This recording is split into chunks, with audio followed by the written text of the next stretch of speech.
Thanks for watching. Don't forget to like, comment, share and subscribe to Mufti Tariq Masood. بسم اللہ الرحمن الرحیم. پریشان ہے دنیا، پریشان ہے، کیا کرنا چاہیے ہمیں. چائنا میں کروڑوں لوگ متاثر ہو چکے ہیں اور یہ بھی خبریں آ رہی ہیں کہ جتنا بڑا نقصان چائنا میں لوگوں کا ہو رہا ہے، چائنا اس کو کھل کے بتا نہیں رہا ہے. ظاہر ہے ہر ملک اپنی نیگیٹو چیزوں کو ہائی لائٹ نہیں کرتا، پازیٹیو چیزوں کو ہائی لائٹ کیا جاتا ہے. کئی شہر اس کی لپیٹ میں آ گئے ہیں اس وائرس کی، اور کئی لوگوں کی اموات ہو چکی ہیں، اور اس بات کا خطرہ ہے کہ مزید لاکھوں لوگ موت کا شکار ہو سکتے ہیں. تو چائنا اس موقع پہ کیا کرتا ہے، کیا کرے گا، کتنا ڈر رہا ہے، کتنا نہیں ڈرنا چاہیے وہ تو چائنا جانے اور چائنا والے جانے. لیکن چونکہ چائنا پاکستان کا پڑوسی ملک ہے اور ہم مسلمان ہیں، تو اسلام نے ہمیں اس بارے میں کیا ہدایات دی ہیں کہ جب کسی علاقے میں کوئی بیماری پھیل جائے، وبا پھیل جائے جو لگتی ہو ایک دوسرے سے، یعنی متعدی ہو وہ، تو مسلمان کو ایسے موقع پہ کیا کرنا چاہیے؟ کیا گھبرانا چاہیے، ڈرنا چاہیے؟ بعض لوگ کو بیماری سے نہیں مرتے، ٹینشن سے آدھے ہو جاتے ہیں وہ. تو ہمیں اس معاملے پہ کیا کرنا چاہیے؟ ہماری شریعت نے ہمیں کیا احکام دیے ہیں؟ تو یاد رکھیے اسلام کے اس بارے میں بہت واضح ہدایات موجود ہیں.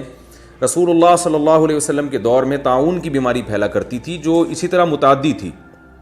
تو آپ صلی اللہ علیہ وسلم نے اس بارے میں ہمیں ہدایات دی ہیں، اور علماء کہتے ہیں اس سے صرف طاعون مراد نہیں ہے، کوئی بھی ایسی بیماری جو ایک دوسرے سے بہت تیزی سے پھیلتی ہو، لگتی ہو، تو اس بارے میں شریعت کے وہی احکام ہیں جو طاعون کے بارے میں. سب سے پہلی حدیث حضرت عائشہ رضی اللہ تعالی عنہ کی.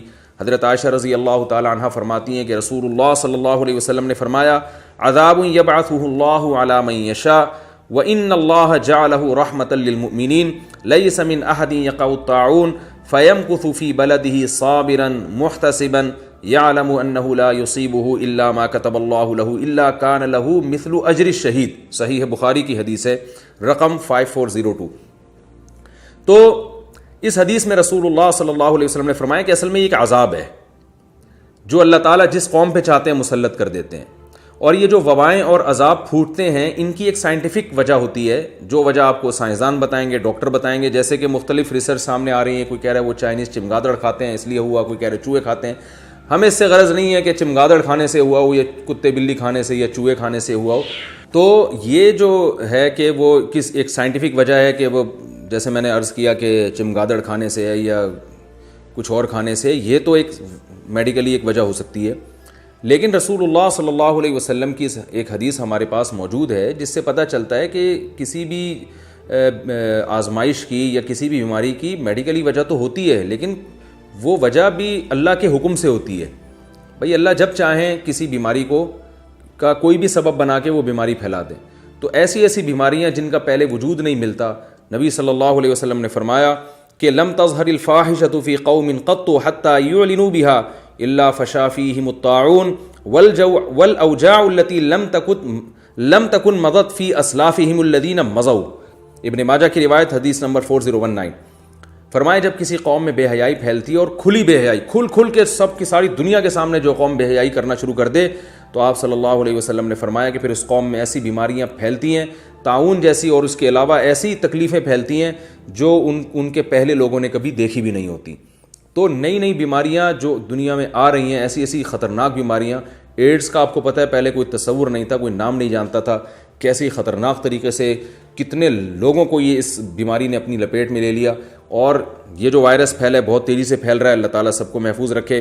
تو اس طرح کی جو بیماریاں ہیں ان کی یقیناً ایک میڈیکلی وجہ ہوتی ہے، لیکن ایک وجہ ان کی بے حیائی کھلے عام جب ہو جائے گی تو اللہ لوگوں سے پھر انتقام لیتے ہیں. تو یہ بھی وجہ ہے، لہذا بے حیائی پہ بھی کنٹرول کرنے کی ہمیں بہت شدید ضرورت ہے. تو وہ کیا کرنا چاہیے ان کو اس موقع پہ؟ وہ تو ان کی گورنمنٹ کر رہی ہے، ہمیں کیا کرنے کا حکم ہے؟ تو پہلی بات یہ کہ ہمیں سب سے پہلے رسول اللہ صلی اللہ علیہ وسلم نے تسلی دی ہے، ہمیں ٹینشن نہیں لینی ہے. وہ تسلی کیسے دی ہے؟ جو میں نے حدیث آپ کے سامنے صحیح بخاری کی پڑھی.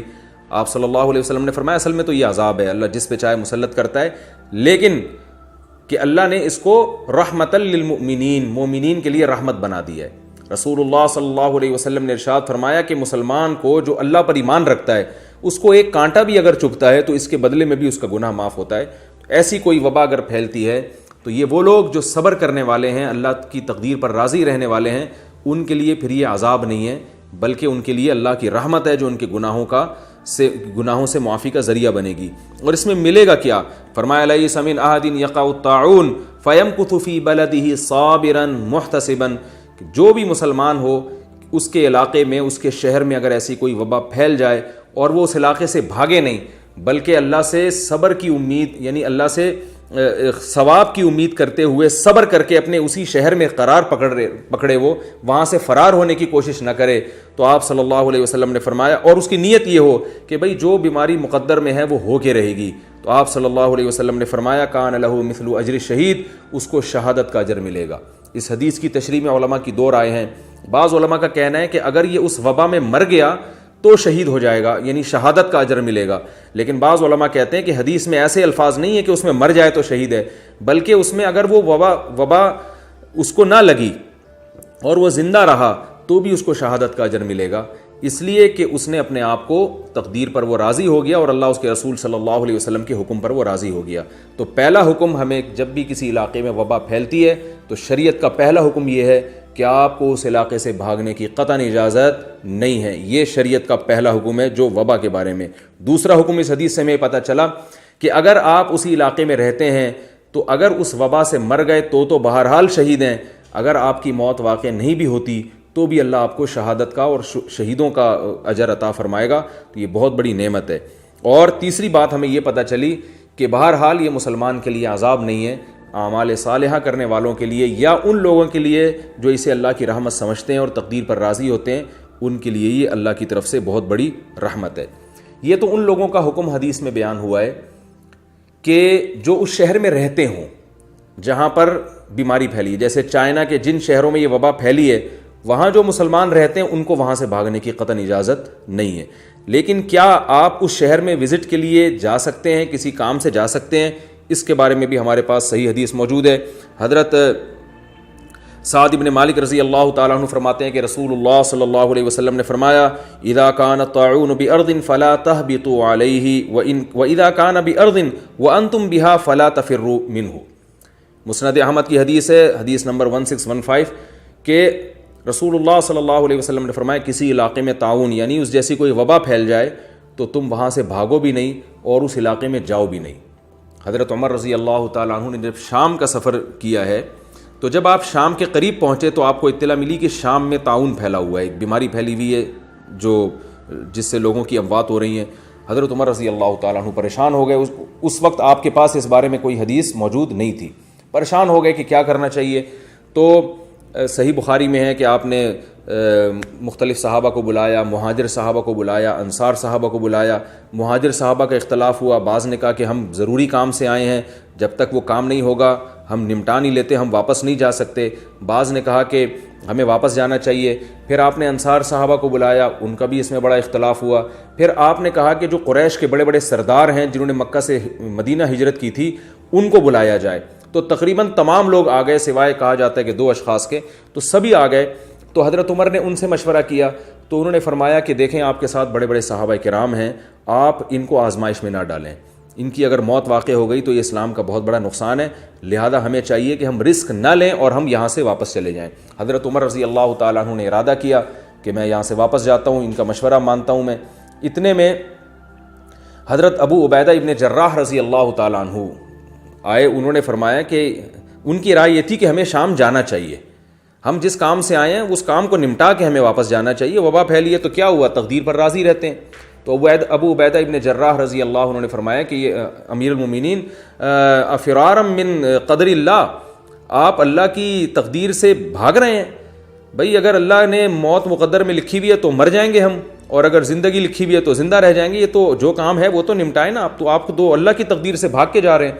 حضرت عمر نے ابو عبیدہ ابن جراح سے بڑے تعجب سے فرمایا کہ تم جیسا سمجھدار آدمی ایسی بات کر رہا ہے، یعنی تم غلط بات کہہ رہے ہو، ایسے کیسے ہو سکتا ہے؟ فرمایا کہ نفر من فرار اللہ نفر من قدر اللہ الی قدر اللہ، ہم اللہ کی تقدیر سے بھاگ کر اللہ کی تقدیر ہی کی طرف جا رہے ہیں۔ اگر ہمارا واپس جانا بھی تو تقدیر میں ہی لکھا ہوا ہے، تو اسباب اختیار کرنا اس کا تو شریعت نے ہمیں حکم دیا ہے، تو یہ اپنے آپ کو ہلاکت میں ڈالنا یہ کوئی تقدیر پر راضی ہونے کی علامت نہیں ہے، بلکہ ہم ہلاکت سے بچنے کے تمام اسباب اختیار کریں گے. ان میں ایک یہ بھی ہے کہ بلا وجہ اپنے آپ کو ایسی جگہ پہ لے کے جانا جہاں ہلاکت کا امکان ہو. یہ اللہ کی تقدیر کے منافی نہیں ہے، بلکہ تقدیر میں اسباب بھی لکھے ہوئے ہوتے ہیں. تو لہذا ہم اللہ کی اگر ہم بھاگ رہے ہیں نا تو اللہ کی تقدیر ہی کی طرف بھاگ رہے ہیں. ہماری تقدیر میں واپس لوٹنا لکھا ہے، تبھی تو ہم جا رہے ہیں. تو اتنے میں صحابی آئے اور انہوں نے عرض کیا کہ عبد الرحمن ابن عوف رضی اللہ تعالیٰ عنہ آئے، وہ کسی کام سے گئے ہوئے تھے. تو انہوں نے فرمایا کہ میں نے رسول اللہ صلی اللہ علیہ وسلم سے ایک حدیث سنی ہے. فرمایا کہ میرے پاس اس بارے میں علم موجود ہے کہ میں نے نبی صلی اللہ علیہ وسلم سے حدیث سنی ہے، اذا سمعتم به بارض فلا تقدموا علیہ،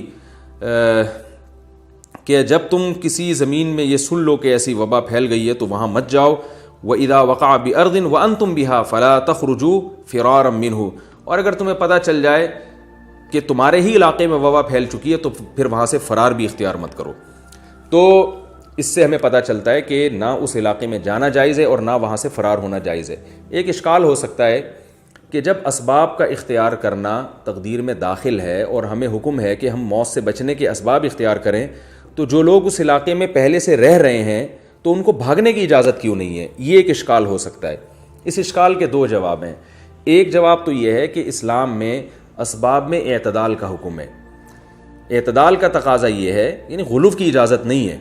دیکھیے آپ کی دکان سونے کی ہے، آپ ایک گارڈ رکھ لیں یا 2 گارڈ رکھ لیں یا 3 گارڈ رکھ لیں تو سمجھ میں آتا ہے، لیکن آپ نے اتنے سارے گارڈ وہاں لا کے رکھ لیے کہ اتنے کی دکان نہیں ہے جتنی قیمت آپ کو گارڈ کو حفاظت کے لیے دینی پڑ رہی ہے. تو یہ غلو ہے اسباب میں. تو رسول اللہ صلی اللہ علیہ وسلم نے حکم دیا اجملوا فی الطلب، ہر چیز کو طلب کرنے میں اعتدال سے کام لو. تو اپنے آپ کو آزمائش میں ڈالنا اس کی اجازت نہیں ہے. خام خواہ آپ ایسے علاقے میں جائیں جہاں بیماری پھیلی ہوئی ہے، یہ غلو ہے. لیکن اس علاقے سے بھاگنے کی بھی اجازت آپ کو نہیں ہے، اس لیے کہ جب اس علاقے میں پھیل گئی ہے تو جیسے دوسرے لوگ ہیں، آپ اگر چھوڑ کے بھاگ جائیں گے ان بیچاروں کی تیمارداری کون کرے گا؟ ہر آدمی بھاگ نہیں سکتا. مالدار لوگ بھاگ جائیں گے، غریب رہ جائیں گے، یا جو مریضوں کی تیمارداری کرنے والے لوگ ہیں وہ بھی بھاگ جائیں گے، مریض اکیلے رہ جائیں گے.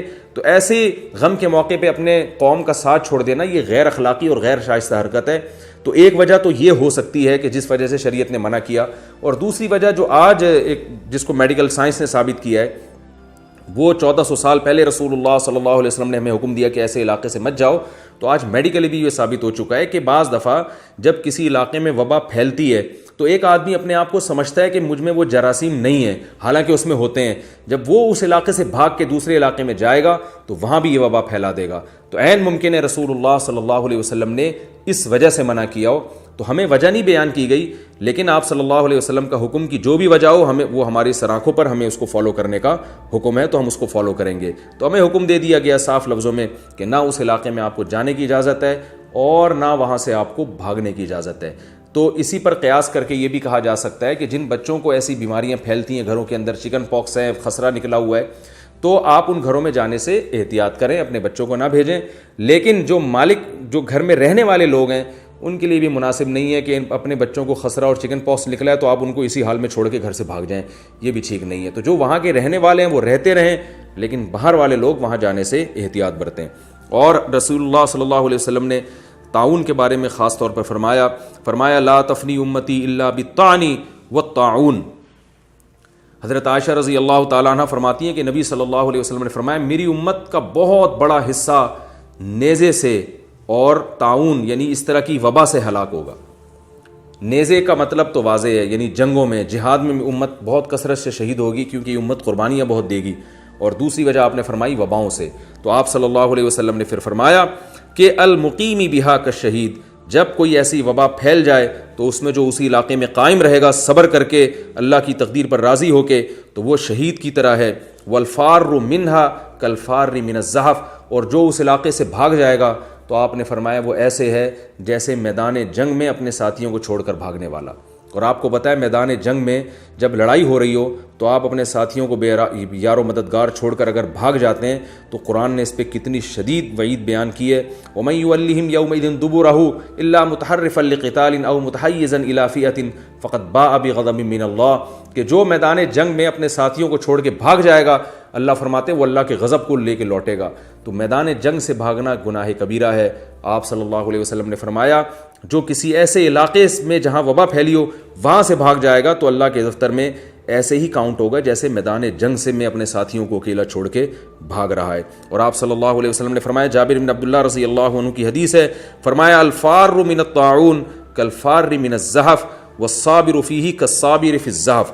مسند احمد کی روایت ہے, نبی نے فرمایا کہ جو تعاون سے میری یعنی حدیث میں جو مراد ہے نا, علماء کا اجماع ہے کہ صرف تعاون نہیں, کوئی بھی ایسی وبا جو وبائی صورت میں کوئی بیماری پھیل جائے, تو آپ نے فرمایا کہ جس علاقے میں تعاون یعنی کوئی وبا پھیل جائے وہاں سے بھاگنے والا ایسے ہے جیسے میدان جنگ سے بھاگنے والا, اور اس میں ٹھہرنے والا ایسے ہے جیسے میدان جنگ میں ٹھہر جانے والا. تو میدان جنگ میں ٹھہرنے والا یا تو شہید بنتا ہے یا غازی بنتا ہے, اور میدان جنگ سے بھاگنے والا اللہ کے غضب کو لے کے لوٹتا ہے.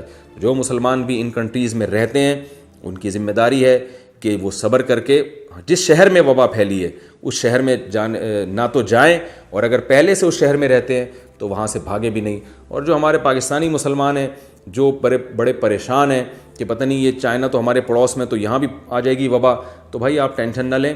پہلے تو ہماری گورنمنٹ کی ذمہ داری ہے کہ چائنیز کے جو ایئرپورٹ پہ جو کثرت سے آ رہے ہیں ان کا ٹیسٹ کریں, اگر اس میں کسی میں کوئی ایسے جرم ہے تو ان کو واپس کریں, ڈیپورٹ کریں, یا جو بھی کرنا ہے ان کے ساتھ کریں, لیکن ایک نگرانی کے تحت کام ہونا چاہیے. اور ہماری ذمہ داری یہ ہے کہ اللہ نہ کرے اگر یہ بیماری ہمارے شہروں میں پھیل جاتی ہے, اللہ سب کو محفوظ رکھے, تو ہم واویلا نہ کریں اور شور شرابہ نہ کریں, اللہ کی تقدیر پہ راضی رہیں, جو مقدر میں ہے وہ ہو کر رہے گا. تو ایسی صورت میں تو یہ اجر ملے گا, اور اگر آپ نے واویلا کیا, شور شرابہ کیا, ادھر ادھر سے بھاگنے کی کوشش کی, ہائے ہوئے کیا, تو پھر نتیجہ یہ نکلے گا کہ صبر کے اجر سے آپ محروم ہو جائیں گے. اور اگر مقدر میں مرنا ہوا تو مریں گے بھی, وہ تو موت بھی ہوگی, بیماری بھی ہوگی, اور اجر کے بغیر ہوگی. تو جو ہونا ہے وہ تو ہو کے رہے گا, تو کیوں نہ جو بھی ہونا ہے اس کو اپنے حق میں ہم فائدے کی چیز بنا لیں. اللہ تعالی ہم سب کو عمل کی توفیق عطا فرمائے. Thanks for watching. Don't forget to like, comment, share and subscribe to Mufti Tariq Masood Speeches channel.